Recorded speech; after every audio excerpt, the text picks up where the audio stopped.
Pernah dengar perkataan berenang? Ada kisah di sebalik perkataan berenang ini. Nak tahu tak?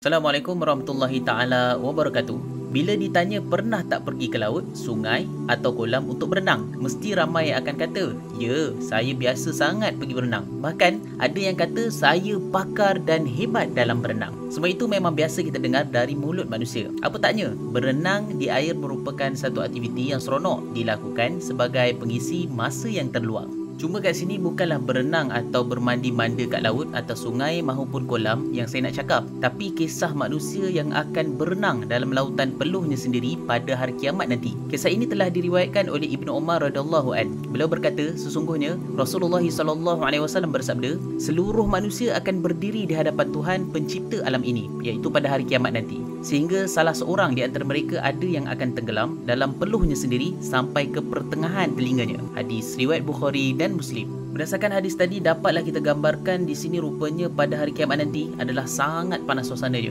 Waktu tu manusia telah dibangkitkan dari kubur untuk pergi menghadap Allah Subhanahu Wa Taala. Semua manusia akan berkumpul di satu tempat yang dinamakan sebagai padang mahsyar. Sebab apa dikumpulkan?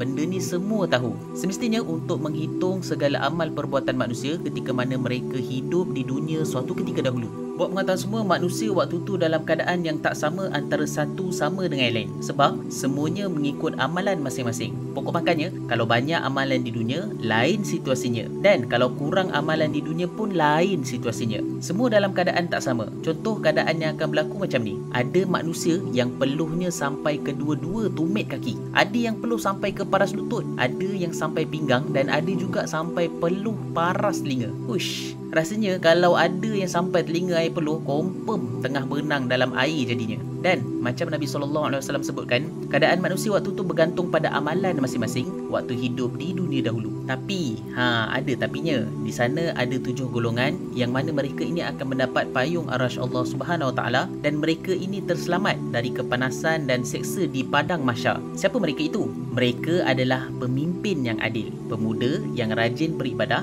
lelaki yang suka pergi ke masjid, orang yang cinta sahabatnya kerana Allah Subhanahu Wa Taala, lelaki yang kena goda dengan perempuan tetapi dia tak layan godaan itu, orang yang sembunyikan sedekah, dan terakhir, orang yang menangis sebab takut kepada Allah Subhanahu Wa Taala. Allahu Akbar. Memang susah nak dapat title seperti 7 golongan ini. Tetapi kita semua mesti berusaha supaya Allah Subhanahu Wa Taala menerima kita dalam golongan yang mendapat payung arasy Allah Subhanahu Wa Taala, insya-Allah. Alhamdulillah, itu dia tadi hadis daripada Nabi sallallahu alaihi wasallam. Mudah-mudahan saya dan anda dapat beramal dengan hadis ini, insya-Allah. Bagi anda di luar sana, jangan lupa untuk sebarkan video ini supaya orang lain juga mendapat manfaat yang sama.